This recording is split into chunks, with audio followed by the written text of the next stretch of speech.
Силой духовной узвысила Полоцк высоко.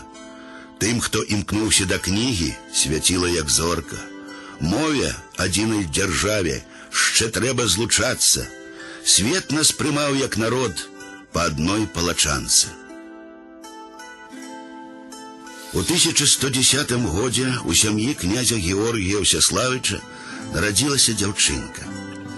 Бацькі далі ёй старажытнае полацкае імя Прадслава. По бацькоўскай лініі Прадслава паходзіла з дынастыі Рурыкавічаў. Па матчынай была нашчадкам першага полацкага князя Рагвалода. Дзедам яе быў славуты Усяслаў Чарадзей. Слава пра розум і прыгажосць полацкай князёўны разнеслася далёка па славянскіх землях. Калі Прадславе споўнілася 12 гадоў, бацькі вырашылі аддаць яе замуж. У Полацк зачасцілі сваты. Аднак дзяўчына выбірае іншы жыццёвы шлях. Насуперак волі бацькоў яна пастрыгаецца ў манахіні. Згодна з традыцыяй Хрыстова нявеста выбірае сабе новае імя Ефрасіння. Спачатку Ефрасіння жыве ў мураванай кельі ў царкве Святой Сафіі. Тут яна перапісвае, перакладае з іншых моў кнігі. Сама піша арыгінальныя малітвы і казанні. Прыбытак ад продажу кніг аддае бедным. Тагачасныя крыніцы апавядаюць пра сон, што тройчы бачыла маладая манахіня. У ім анёл узяў яе за руку і адвёў у вёску сяльцо, што знаходзілася непадалёку ад Полацка. Тады там стаяў драўляны храм святога Спаса. Далей анёл сказаў Ефрасініі: «Тут належыць быць табе».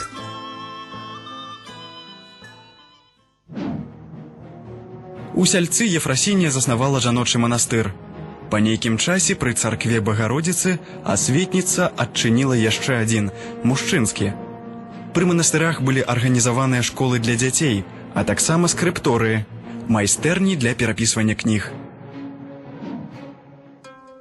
Вядома Ефрасіння і сваёй грамадскай дзейнасцю.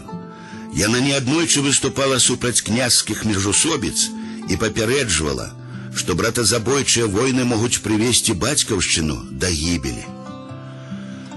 Па замове Ефрасіні вядомы полацкі дойлід Іан пабудаваў на месцы драўлянай царквы мураваны храм святога Спаса. Будаўніцтва царквы Спаса працягвалася 30 тыдняў і стала сапраўднаю падзеяй для ўсей старажытнаславянскай архітэктуры. Бажніца была багата ўпрыгожаная фрэскамі, якія маюць вялікую гістарычную і мастацкую каштоўнасць.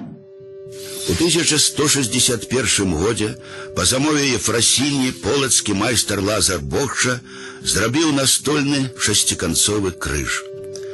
Ягоная форма сімвалізуе сусвет, створаны Богам за 6 дзён. Выраблены з кіпарысу, крыж меў даўжыню 51 сантыметр і быў аздоблены каштоўнымі каменнямі.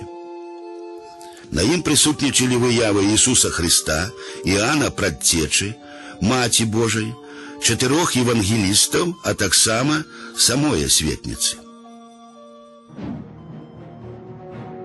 У час Другой сусветнай вайны крыж таямнічым чынам знік з Магілёўскага краязнаўчага музею. Да гэтага часу месцазнаходжанне рэліквіі невядомае.